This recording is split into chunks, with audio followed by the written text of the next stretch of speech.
Welcome to episode 82 of Anchored in Education. I'm E. Scott England, and Anchored in Education is the podcast dedicated to all things education. Educators across the world routinely engage in conversations surrounding fundamentals, concepts, and new ideas that improve this great profession. Sometimes we agree, other times we disagree. But at the end of the day, we are all anchored in education.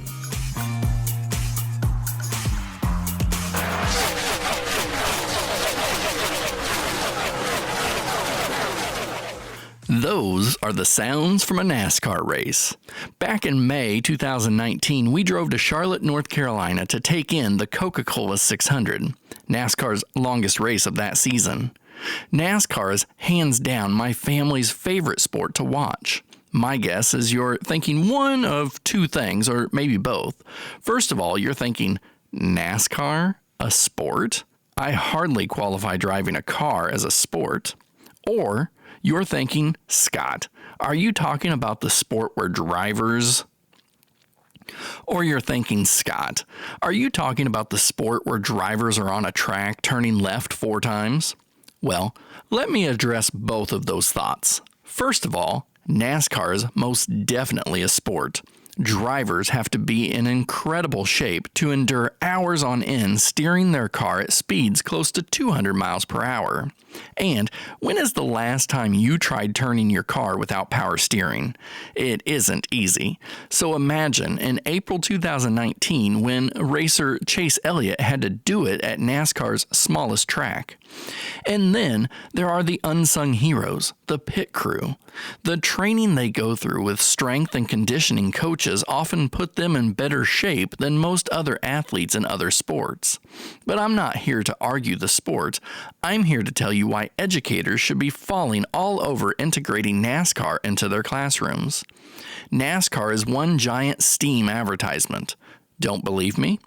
Here's a few brief examples. Science. The draft, or, as Eric Baxter puts it, a quasi-mystic talent that is a mixture of hard science and cold mathematical formulas. Technology. Take a look at NASCAR's pit box where the crew chief is being fed real-time images and readings from a car, not to mention the ability to see if all the lug nuts were tightened. Engineering. Seriously? A car is rocketing around a track at almost 200 miles per hour? This isn't your ordinary vehicle. Arts. I really shouldn't have to go into a lot of detail here. If you have ever seen a NASCAR vehicle, you know the level of intricate design that goes into creating a unique and vibrant paint scheme on each vehicle. Mathematics. No fuel gauge. Changing track and weather conditions. Caution flags. Do you have enough fuel? Thankfully, I'm not the only person to realize how much STEAM is involved in NASCAR. Charlotte Motor Speedway has a STEAM program, and they have been gracious enough to come on to Anchored in Education today to talk more about STEAM and NASCAR. My guests today are the Charlotte Motor Speedway STEAM program coordinators, Melissa and Babette. Welcome to Anchored in Education. Thank you for having us. At the beginning of each episode, I like to find out how our guests became anchored in education. Now, you obviously have a passion for teaching and learning to be involved with the STEAM program. So what kind of experiences did you have that's led you to be where you are today? Great question. So Charlotte Motor Speedway is actually like a destination area. So that's kind of how Charlotte Motor Speedway got involved with education also. We saw a need to expose students to a lot of the things that we have access to here at the track that coincide with education. A lot of different things, like we started out with 5th graders is where we started. Okay. And the core standards were about traction and friction. So that's how we kind of integrated that. To begin with, of course, now we've expanded it to kindergarten through 12th grade. Yeah. But Melissa, do you have anything you want to add on that one? Yeah, so as Charlotte and Charlotte Motor Speedway is a top tourist attraction. We would see a lot of people come through here from all over the world, really, and kept having a lot of kids. And we thought, there's nobody else that does a program like this, and everything we do here is so relevant to all of those principles of STEAM, the science, the technology, and so forth. And so we said, hey, let's do a STEM program. And that's kind of where it got its roots, and it has just grown to be a huge program here. And a mainstay here at Charlotte Motor Speedway. Oh, sure. And we're going to dive more into it. But I mean, what just amazes me, I mean, we're approaching, I believe, next year, a pretty big anniversary for NASCAR. But it was 2011 whenever this started. And there's been a whole lot of steam in NASCAR for decades. And so let's just jump right into, as we said, the STEAM program, Charlotte Motor Speedway. It's been offered since 2011. Now, when it began, it was the STEM program. So tell us how this program came to be and what brought on the addition of arts to make it what it is now, which is the STEAM program. Okay, so STEAM, which stands for Science, Technology, Engineering, and Math, which we have so much of those different factors around here at the track. It's amazing how many different things with all the different tracks and surfaces that we have out here, bankings, all different things that we can bring into it.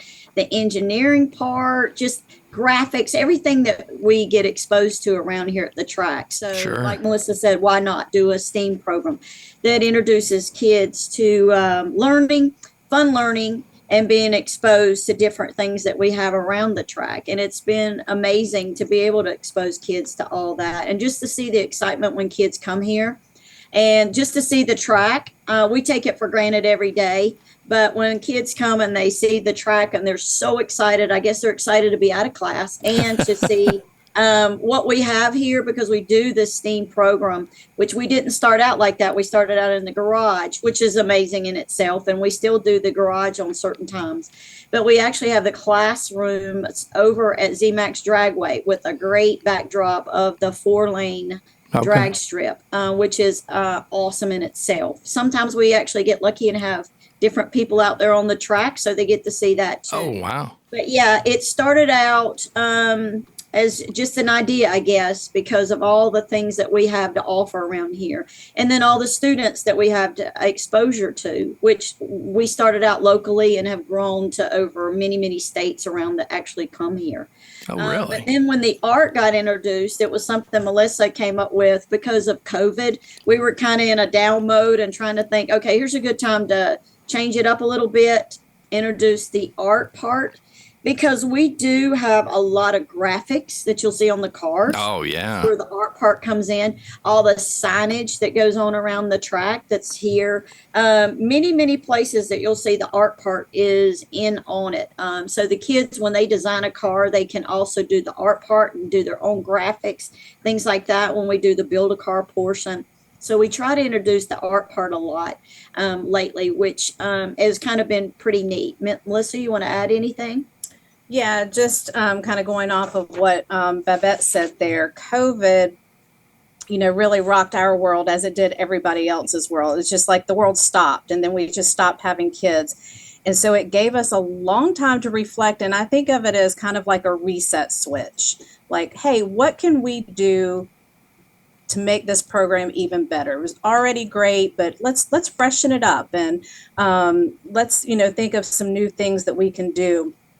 So one of them, like she said, was adding the A, because it is such a huge component of what we do. And there's a lot of kids that maybe aren't as technical into the engineering and technology, but they like the arts, and there's definitely room for that. And so, with that, part of what we do is try to expose kids to careers at and around the track. It's not just being a driver. Think outside of the box. There's lots of things to do here. So there's a silver lining to everything, and COVID was for us. And the program is newer, bigger, and better than it ever was.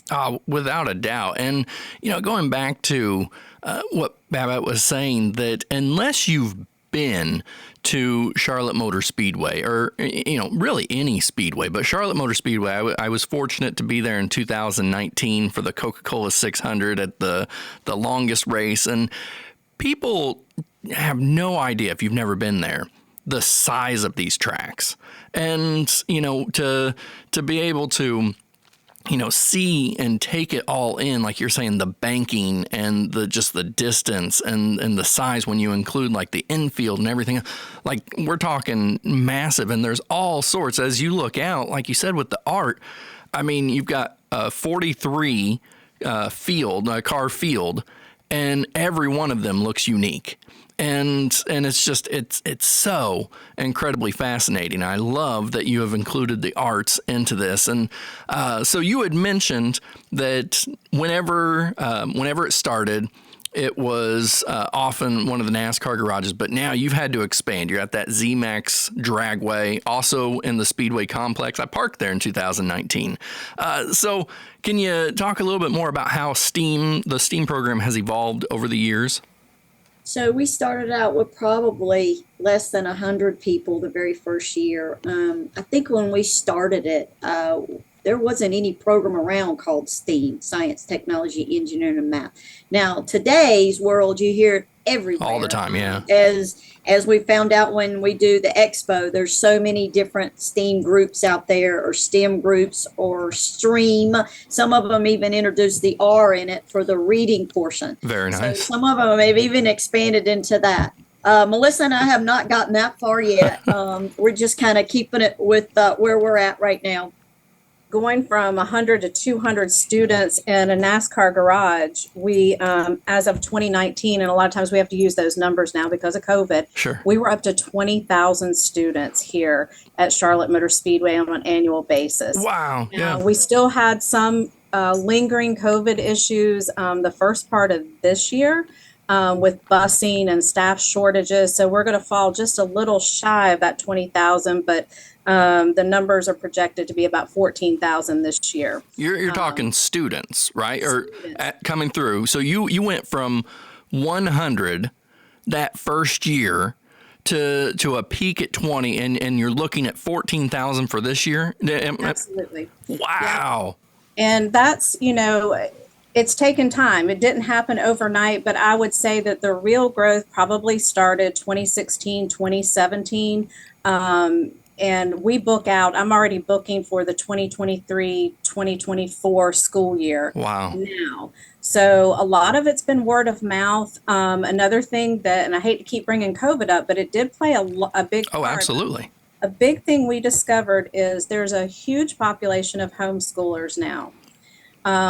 And once you get involved with the homeschoolers, it's such a vast network. They just start telling this person and that person. Yes. So we developed homeschool days that we have here that are specifically for homeschoolers. They're kind of unique in the way that they often have, multiple children in, different grades. So to accommodate that, we will have days where they can bring their first grader and the third grader, and we'll have lessons for each grade level that applies to motorsports through some fun activities. So word of mouth, social media, you have to be on social media now. Oh, so, sure. That has really helped. And the fact that we are able to start reaching other states, Florida, Tennessee, Virginia, South Carolina, is amazing that, they call and they hear about our program. So yeah, absolutely. Let's you kind of hinted to the field trips, so let's talk about that. The STEAM field trips, they can be booked Monday through Friday with sessions lasting 3.5 hours, and it's completely affordable too. That's what I love about this. If I'm not mistaken, $21 a student, is that correct? Yes, sir. Yeah. So this tells me the program's not about money. Instead, it's about student learning. So what's the mission and the overall goals of the STEAM program? Yeah, so our goal is to excite kids about motorsports, to introduce them to career pathways at and around the track. here at Charlotte Motor Speedway, and you kind of hinted at it earlier. It's a very big property. We have 2,200 acres of land here and 7 racetracks. So the kids get to see that. They get to experience all the different racetracks. That plays into what they learn here. We offer the schools 3 options right now. So they have option A, B, and C. And option A, they will go through 3 stations. So they'll learn about traction and friction. They'll learn about speed and acceleration. They'll learn about energy. And through all of these stations, it's all hands-on interactive things that they're doing. So it really brings it home. And instead of, the old traditional way of standing up there speaking to them or at them, we let the kids do the talking, the speaking, the touching, the experimenting. Love that. And it works out really well. We'll have a break for lunch, and then the best part of the day is getting to drive around the NASCAR track in one of our tour vans so they can experience that 24 degrees of engineering. You go up on the banking? Exactly. And we sit up there. We sit sideways up there, and they're screaming, and how are we not falling? And, we talk about gravity. And so that's really fun. We also have a build a car session. So that's more of a PBL, a project-based learning, a problem-based learning activity that we're actually doing tomorrow for about 150 students. So depending on the grade level, they may be making cars out of recycled materials and running them down ramps at different angles that correlate to some of our racetracks across the country. Tomorrow, they're actually going to be battery-powered cars. So one will use a pulley system, one will use a propeller system. They'll work as teams. That really focuses on a lot of critical thinking, problem solving, those skills that are really important for kids to know to be able to go out into, the workforce. And then option C is something brand new that we're doing for high schoolers. Okay. They can come here and they take a personality test based on what their personality is. They're placed in one of 4 groups, and there's a STEM activity or STEAM activity related to that, and they work together as a unit or as a team to overcome that STEAM challenge. So lots of different opportunities.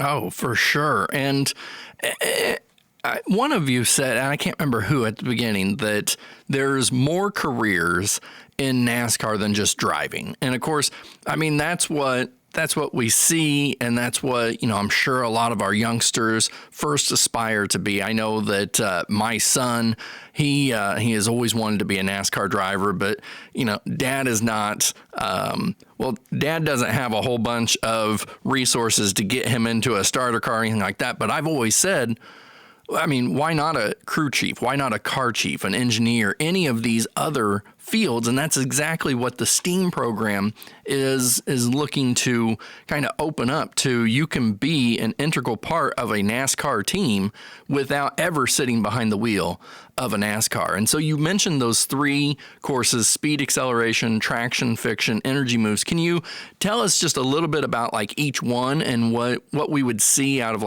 a speed and acceleration course or a traction and friction course?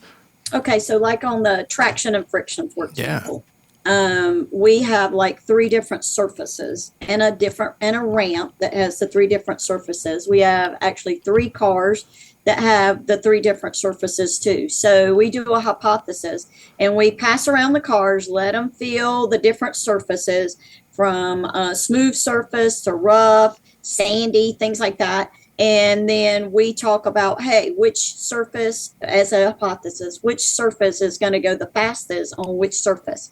So there's no wrong answer. We tell everybody, hey, put your thoughts down, and then we do the experiment where we may put the grass on grass and then talk about the banking, how many seconds it took or what angle before that car moved. And then we will put that same, maybe the grass surface car on a smooth surface. And we talk about the different bankings and the different angles and things like that. And we compare it to our track. which is the 24-degree banking. But we own 11 different tracks around the United States, which a lot of people don't know that SMI corporate does.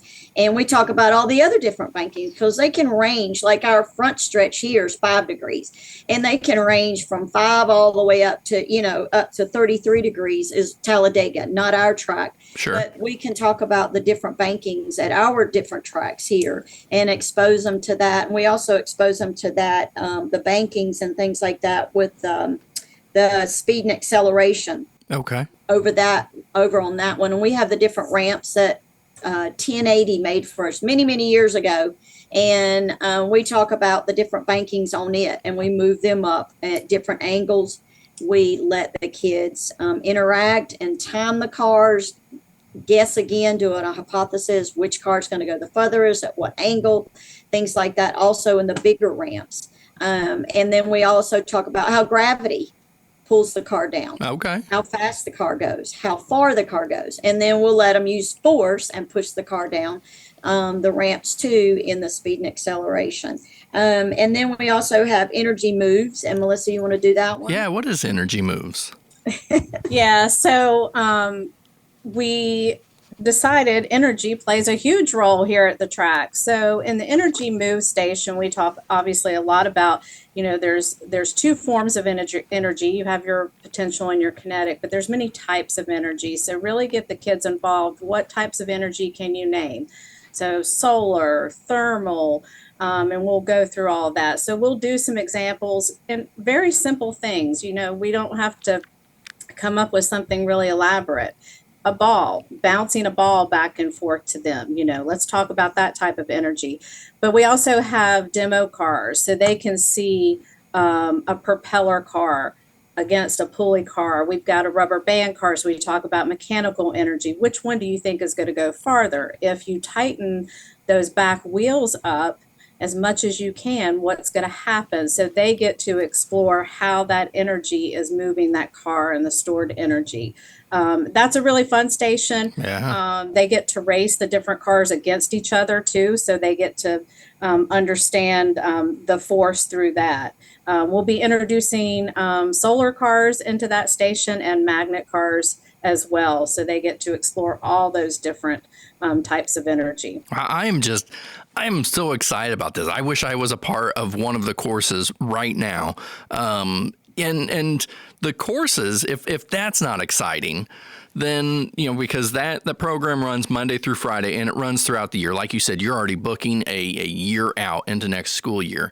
But you also have something that is maybe maybe even more exciting because it only happens twice a year. And I'm talking about the STEAM Expo. And so you have it in May, you have it again in October. And of course, I think of all the times that I usually reach out the week of the STEAM Expo. And you're like, hey, I'd love to talk to you, Scott, but please find a different week. And so tell us more about the STEAM Expo and what participants can expect. Yeah, STEAM Expo, this past one was amazing. We had more vendors than we've ever had, more students than we've ever had. It was just awesome. It was around the Bank of America 400 race. The Roval. So we were kind of like the kickoff for the whole weekend. We were the first ones to be out there in the fan zone. We had about 50 different vendors out there, local. Some came from Raleigh area, just all around North Carolina. So it was kind of cool to have different STEAM programs that came out here to find out. Even like the library did a whole different challenge over there. It wasn't just about reading. They did an experiment themselves. So it kind of gets some of the local people involved, and they get excited about, and it's kind of funny to watch what they come up with too. Melissa and I get amazed to see what kind of different activities and events other people kind of come up with. Doesn't have to be related to racing. A lot of it is, but it still plays a part in STEAM. And that's what we kind of emphasize there. But the one that we had for the Bank of America 400, we had, like I said, over 50 vendors out here. We had the robotics groups from Raleigh, the girls that came out. They were amazing. We did a lot of chemical experiments, blew up things, blew up pumpkins. Oh, fun. We had a lot of several NASCAR drivers out here that we did the Q&A with. We let the students come up and ask questions, which is really funny and kind of creative in its own array there. So that was kind of really cool. But it's awesome to have the drivers come out and the kids get to see the drivers, talk to them one-on-one, shake their hands, interact with them, which is really cool. And we did this year, we kind of announced the winner for our turtles. Now, our turtles, we only have for the Bank of America 400 race. They're actually kind of the barrier around the track. So if they get over the rumble strips over there, they know they're out of bounds. Yeah. But the turtles came about with Dale Earnhardt Jr. He called them that the very first time when we had the race here. Okay. So it kind of stuck. So we had some schools come out, 6 different schools come out. They painted turtles. They painted their favorite books, characters on the turtle. We put it out there for everybody to vote on. Yeah. Not just Melissa and I and our STEAM team voted. We put it out there for anybody could go out there online and vote for it. And then we announced the winner that day of the turtle, which was a local school in Cabarrus County. And we went over there, awarded them with Bowberry biscuits and took lug nut, which was really cool. They were very excited. It was a great time. But we have a lot of the Legends and Bandolero cars come out for that, which is another part of the entity of SMI Corporate. Okay. A lot of kids get started in Legends and Bandoleros. They can start now as young as 7 in the Bandolero cars, which is really cool. Wow. And then, which they can also start very young in the go-karts and the quarter midgets at 4. So they can get exposed to a lot of it. So we bring a lot of cars out here so they can get in the car, get on the car, sit in the car, do whatever they want to do, talk to a lot of the different younger drivers. So what's better to ask a younger driver how they got started? Kids talking to kids is really cool. We had the big Ferris wheel going out there. They got to ride on that. They could go up and see the track itself. We had the Hall of Fame here. They did experiments. Just a lot of different hands-on things were happening that day, which were it just really cool. So everybody probably didn't get around to all 50 stations because there was so much to do at all different ones. But it was a really cool and exciting day for Melissa and I because just to see the kids out here having fun and learning something at the same time. Yeah, and it had to have been exhausting, but exhausting in a good way by the time you're done. And did you say, do you have participant limitations on the expo? No. So the expo, we ended up, I think, with around 1,600 people that came for this expo. No limitations. We expect that it'll just keep growing, more and more. At the end of the day, we want the kids to have so much fun they don't realize they're learning. Sure. And that's what happens during the expo. Anything from exploring wind tunnels and how those work to blowing up our pumpkins, like Babette mentioned, that's always a hit because kids like to see things blow up. Absolutely. So do adults. We like it too. And we get excited.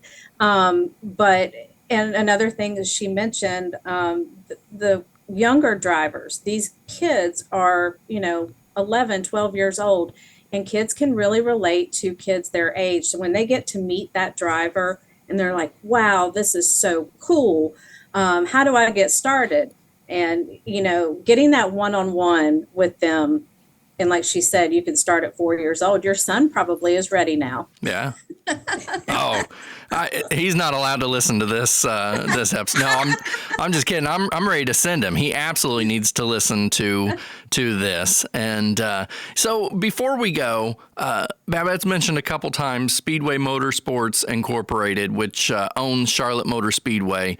But like people may not realize, other tracks owned by SMI include Atlanta, Bristol, Dover, Kentucky, Las Vegas, Nashville, New Hampshire, North Wilkesboro, which is exciting. I believe bringing a NASCAR race, the All-Star race, back to North Wilkesboro next year, Texas, and also Sonoma. I think I got them all. But if I'm not mistaken, Charlotte Motor Speedway is the only track that offers a STEAM program. So can we look forward to a possible expansion in the future? Yeah, we are the only racetrack, not just in Speedway Motorsports, but even the other racetracks, which are ISC racetracks, that have a year-round program, and a program that also has more components to it, a mobile program, a community outreach, different things like that. We have discussed moving out to some of our other tracks, and maybe that looks like at first maybe just doing an expo to see how it goes in that area. And it would probably be tracks that are probably more tracks like Texas or Atlanta, and obviously North Wilkesboro, because they're so close to our headquarters here. Probably in those areas, and especially North Wilkesboro. When you get into some of the different regions in North Carolina, the western areas, or even out east, sometimes you have some more disadvantaged areas. And Sure. like you said before, it's not about making money, it's about doing the right thing and making sure that all kids have the same experience in STEAM. So hopefully we're going to move that way. I would just say, just be on the lookout for 2023. Absolutely. Well, and as you have shown us, from 2011 to 2022, I mean, we've gone from 100 to we peak up at 20,000 at times. And I know that you're not setting the bar just at 20, you're setting it higher each time, each year, adding a little bit more. Melissa, Babette, thank you so much for joining me on Anchored in Education today to talk more about the STEAM program at Charlotte Motor Speedway. Thank you, and hopefully we'll see you out here again with your son for the STEAM program in May 2023. I want to be there. Absolutely. Thank you so much. Come on. By now, there is no possible way you can argue with me on this one. Not only is NASCAR a sport, it is a real-life curriculum right in front of us. There are all kinds of organizations and people you could follow, but I'm going to recommend following Charlotte Motor Speedway. They have been innovative in bringing more collaboration of NASCAR and education. Head over to my website, escottengland.com, to find links to the Speedway as well as more information on my guests today and the STEAM program they run. And before I close today, I want to remind you to subscribe to Anchored in Education on whatever platform you get your podcasts. Maybe I didn't tell you anything you already didn't know about the relationship between NASCAR and education, but I honestly believe too many times educators, community members, and politicians overlook opportunities right in front of us. I recently had a conversation with an educator who said some of his students going into auto mechanics are coming out with guaranteed jobs and high salaries. My son still wants to be a NASCAR driver.